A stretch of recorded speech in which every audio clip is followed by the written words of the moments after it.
Students, जैसा कि हम लास्ट वीडियो में स्टडी कर चुके हैं कि heat dissipation and power consumption के बारे में इन एन इलेक्ट्रिक सर्किट। तो उसी बेस पर हमारे पास कुछ न्यूमेरिकल्स हैं स्टूडेंट्स। तो सबसे पहले है हमारे पास कुछ ये न्यूमेरिकल है। An electric iron of resistance 20 ohm, resistance दिया हुआ students, takes a current of 5 ampere, current is given, calculate the heat developed in the 30 seconds। तो स्टूडेंट हमें क्या करना है कि एक इलेक्ट्रिक आयरन दी हुई है जिसका रेजिस्टेंस हमें दिया हुआ है 20 ओम, करंट दिया हुआ है, करंट हमें दिया हुआ है 5 एम्पियर और हमें दिया हुआ है टाइम कि 30 सेकेंड्स तक हमारा क्या हुआ है, वहाँ पे उस इलेक्ट्रिक आयरन में से करंट फ्लो हो रहा है। तो स्टूडेंट्स यहाँ पे हमें फाइंड आउट करना है हीट। जैसा कि हमें पता है हीट का formula according to Joule's heating effect, according to Joule's heating effect. तो इसका यूज़ करके हम हीट आसानी से निकाल सकते हैं। Putting the value of I R and T in this equation, 5 square 20 into 30। तो हमारे पास स्टूडेंट्स ये क्या हुआ, इसको मल्टीप्लाई करेंगे 25, 5 का स्क्वायर 25, इनको मल्टीप्लाई किया 600 और हमारे पास जो हीट की वैल्यू आई है इसको कैलकुलेट करने के बाद आया 15,000 जूल। तो स्टूडेंट ये हमारे पास क्या है, इस इलेक्ट्रिक आयरन से 30 सेकेंड में 1500 जूल एनर्जी क्या होगी, हीट की फॉर्म में कन्वर्ट होगी। स्टूडेंट्स, इसी तरीके से हमारे पास एक और क्वेश्चन है। क्वेश्चन दिया हुआ है 10 joule of heat is produced each second in 4 ohm resistance, find the potential difference across the register. Students यहाँ पे हमें पास क्या है, मान लीजिए कोई एक सेल है जो कि करंट हमें क्या कर रहा है, सर्किट में करंट प्रोवाइड फ्लो करा रहा है, जिसमें कि एक रेजिस्टेंस दिया हुआ है 4 ओम, जो कि इस तरीके से, और 10 जूल ऑफ एनर्जी क्या है, ये रेजिस्टेंस क्या कर रहा है, यूज़ कर रहा है। मतलब हीट प्रोड्यूस्ड वहाँ पर कितनी है, 10 जूल है। कितनी सेकंड के लिए, 1 सेकंड। मतलब जब हर 1 सेकंड में हमें क्या मिल रही है, इतनी हीट मिल रही है। रेजिस्टेंस स्टूडेंट्स हमें दिया हुआ है 4 ओम, 4 ओम। तो स्टूडेंट हमें क्या करना है, इस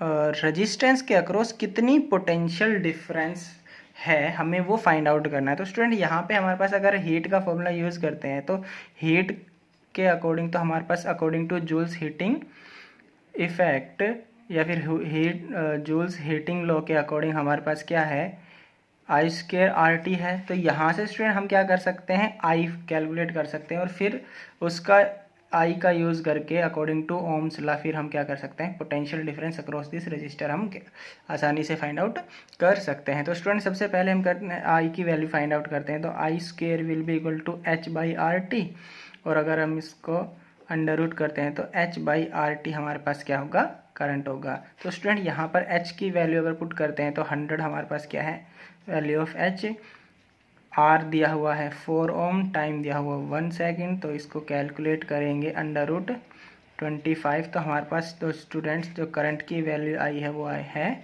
5 एम्पियर। तो स्टूडेंट यहाँ से हमें पता चल गया कि इस रजिस्टर के अक्रॉस 5 एम्पियर का करंट क्या हो रहा है, थ्रो हो रहा है। इस रजिस्टेंस के अंदर से 5 एम्पियर करंट क्या हो रहा है, फ्लो हो रहा है। तो हम इस रजिस्टर के अक्रॉस कितना पोटेंशियल डिफरेंस है अकॉर्डिंग टू ओम्स लॉ आसानी से फाइंड आउट कर सकते हैं।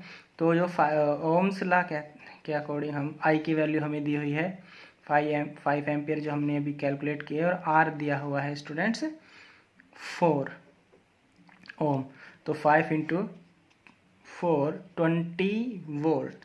तो स्टूडेंट यहाँ पर हमारे पास जो इस रजिस्टर के अक्रॉस जो नेट पोटेंशियल ड्रॉप हुई वो कितनी होगी, 20 वोल्ट होगी। Students, next question on the basis of these power consumption and the heating effect is, तो स्टूडेंट देखते हैं यहाँ पर एन इलेक्ट्रिक, यहाँ पे दिया हुआ है हमारे पास, an electric iron consumes energy at rate of 840 watt, 840 watt, ये हमें क्या दिया है, पावर दिया हुआ है। When heating is at maximum rate, जब हमारे पास क्या दिया हुआ है कि हीट मैक्सिमम रेट से क्या हो रहा है, वहाँ पे डेवलप हो रही है, या फिर इलेक्ट्रिक आयरन क्या कर रही है, मैक्सिमम रेट से हीट कंज्यूम, एनर्जी को क्या कर रही है, कंज्यूम कर रही है, तो उसकी पावर, इलेक्ट्रिक आयरन की पावर हमें ये दी हुई है। And 360 watt when heating is at minimum, जब हमारी हीटिंग मिनिमम है तो उस केस में 360 वाट यूज कर रहा है। And the voltage is 220 volt applied, what are the current and the resistance in each case. तो स्टूडेंट यहाँ पे हमारे पास क्या है, एक केस में हमारे पास क्या है कि मैक्सिमम हमें क्या मिल रहा है, हीटिंग मिल रही है, मैक्सिमम हीटिंग मिल रही है, और दूसरे केस में हमें क्या मिल रही है, मिनिमम हीटिंग मिल रही है। तो स्टूडेंट यहाँ पे जब मैक्सिमम हीटिंग है उस केस में हमारे पास पावर क्या है, जब हमारे पास मैक्सिमम हीटिंग है तो वहाँ पे पावर है 840 वाट। तो सबसे पहले इसके लिए फाइंड आउट कर लेते हैं। तो जब मैक्सिमम पावर है और ये कितने वोल्ट पे यूज, स्टूडेंट्स यहाँ पे कितनी पोटेंशियल डिफरेंस अप्लाई की हुई है, 220 वोल्ट। और जब मिनिमम वोल्टेज, मिनिमम हीटिंग है, जब यहाँ पर मिनिमम हीटिंग है तो कितनी पावर ये यूज़ कर रहा है, मिनिमम हीटिंग के केस में 360 वाट, और वोल्टेज स्टूडेंट्स दोनों केस में हमारे पास क्या दी हुई है, सेम दी हुई है। तो एक बार हमें इसके लिए क्या निकालना है, करंट और रेजिस्टेंस निकालना है, दूसरा हमें इस केस के लिए हमें क्या करना है, करंट एंड रेजिस्टेंस निकालना है। तो सबसे पहले स्टूडेंट हम मैक्सिमम हीटिंग के लिए देखते हैं। फॉर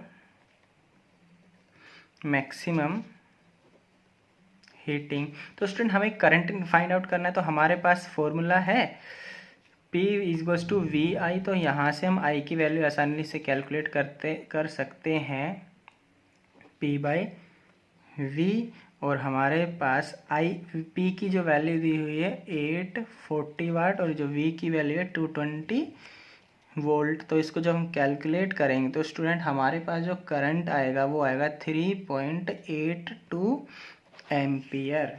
इसको कैलकुलेट करने के बाद हमारे पास ये वैल्यू आ जाएगी। तो स्टूडेंट यहाँ पर जब हमारा मैक्सिमम हीटिंग होगी तो उस केस में इलेक्ट्रिक आयरन में से हमारा 3.82 एम्पियर करंट फ्लो होगा। और सेम उसी केस में अगर हम यहाँ देखते हैं कि रेजिस्टेंस कितना फ्लो होगा, इसी केस में अगर हम रेजिस्टेंस देखते हैं कितना फ्लो होगा, तो रेजिस्टेंस हम निकाल सकते हैं स्टूडेंट्स। हमारे पास ये formula V equals to IR, जो कि ओम्स लॉ है, ओम्स लॉ के अकॉर्डिंग हम यूज़ कर सकते हैं। तो R हम निकाल सकते हैं उस इलेक्ट्रिक आयरन के लिए होता है V/I। V हमें पता है, हमने 220 वोल्ट यूज़ किया, I अभी हमने फाइंड आउट किया। तो स्टूडेंट यहाँ पे जो R आएगा, R होगा हमारा, इसको कट करने के बाद क्या हमारे पास वैल्यू आएगी 57.6 ओम। तो स्टूडेंट ये हमारे पास रेजिस्टेंस की वैल्यू है, ये करंट की वैल्यू है, कब, जब हमारा मैक्सिमम रेट ऑफ हीटिंग है। तो स्टूडेंट इसी तरीके से जब मिनिमम रेट के लिए निकाल सकते हैं, मिनिमम हीटिंग के लिए हम क्या कर सकते हैं, फाइंड आउट कर सकते हैं। फॉर मिनिमम हीटिंग, तो स्टूडेंट्स यहाँ पे देखो, जब मिनिमम हीटिंग थी तो पावर कितनी है, 360 वाट, वोल्टेज दी हुई है 220 वोल्ट। तो इस केस में हम करंट आसानी से फाइंड आउट कर सकते हैं P/V फॉर्मूले के अकॉर्डिंग।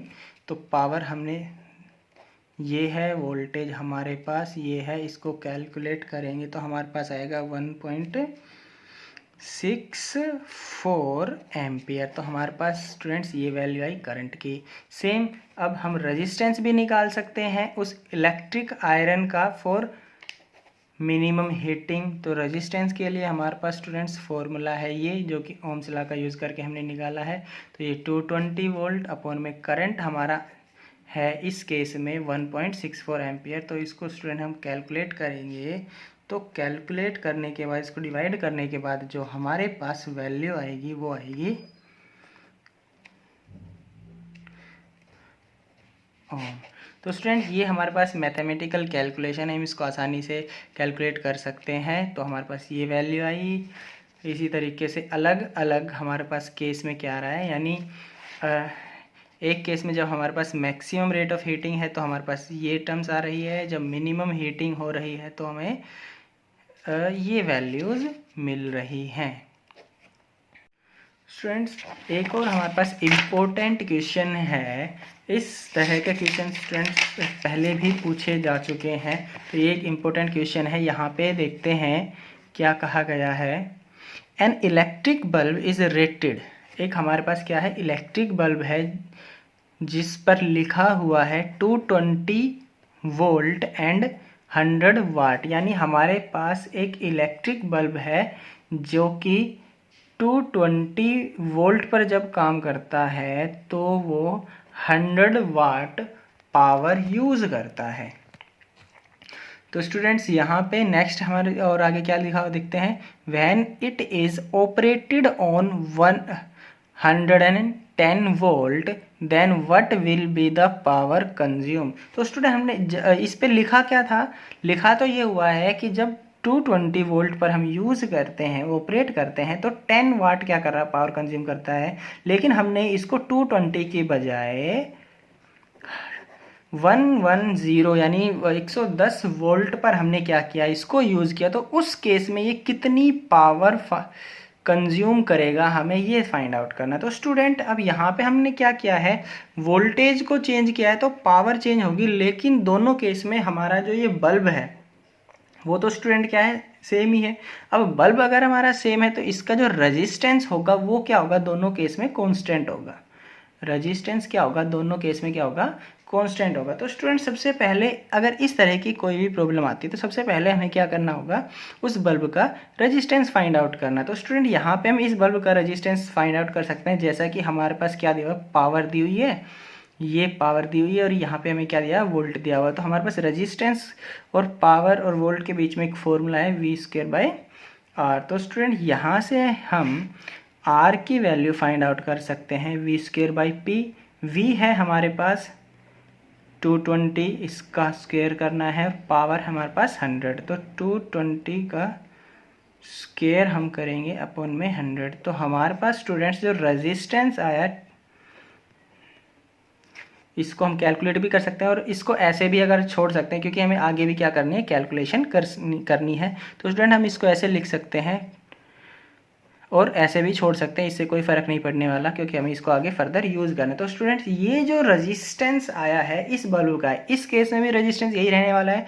और जब हम इसको 110 वोल्ट पर यूज़ करेंगे तब भी इसका रेजिस्टेंस यही रहने वाला है। तो स्टूडेंट हमने क्या किया, इस बल्ब को जिसका रेजिस्टेंस 484 दिया हुआ है और वोल्टेज है 110 वोल्ट पर हम क्या कर रहे हैं, इसको यूज़ कर रहे हैं, तो ये कितनी पावर कंज्यूम करेगा, इसको हम यहाँ से फाइंड आउट कर सकते हैं। तो पावर का फॉर्मूला स्टूडेंट हमारे पास है ये, तो सेम इस फॉर्मूले में रखेंगे। पावर इसमें वोल्टेज हमने कितनी यूज़ की है 110 वोल्ट केयर, और रेजिस्टेंस हमारे पास क्या है ये। तो स्टूडेंट यहाँ पे हम क्या कर सकते हैं, इसको कैलकुलेट करेंगे तो हमारे पास फाइनल रिजल्ट आ जाएगा। इसका स्क्वायर किया 110 इंटू 110 484 को स्टूडेंट मैं 22 लिख सकता हूँ, क्योंकि हमने इसी को ऐसे ही कैलकुलेट करके निकाला था। ताकि ये मैं सिर्फ इसलिए कर रहा हूँ ताकि कैलकुलेशन थोड़ा इजी हो जाए। तो स्टूडेंट यहाँ पर अगर मैं इसको 11 से कट करता हूँ तो ये 10 हो गया, 11 से कट करता हूँ तो 2 आ रहा है, 11 से इसको कट कर रहा हूँ 10 आ रहा है, 11 से कट कर रहा हूँ तो इसको क्या आ रहा है 2 आ रहा है। इसको 2 से करेंगे 5, इसको करेंगे 5। तो स्टूडेंट 5 इंटू 5 कितना होगा 25। तो स्टूडेंट हमारे पास जो पावर आई वो क्या होगी 25 वाट। तो स्टूडेंट ये जो पावर है वो वोल्टेज पे भी डिपेंड करती है, क्योंकि देखो इनिशियली हमने क्या किया था, सेम वही बल्ब है, इसको पहले हमने 220 वोल्ट पे यूज़ किया था, तब ये 100 वाट क्या कर रहा था, यूज़ कर रहा था, कंज्यूम कर रहा था। और जब हमने सेम बल्ब को 110 वोल्ट पर क्या किया, ऑपरेट किया, तो ये क्या करने लग गया, 25 वाट पावर ही यूज़ करने लग गया। तो स्टूडेंट यहाँ पर जो पावर है वो वोल्टेज पर भी डिपेंड करती है।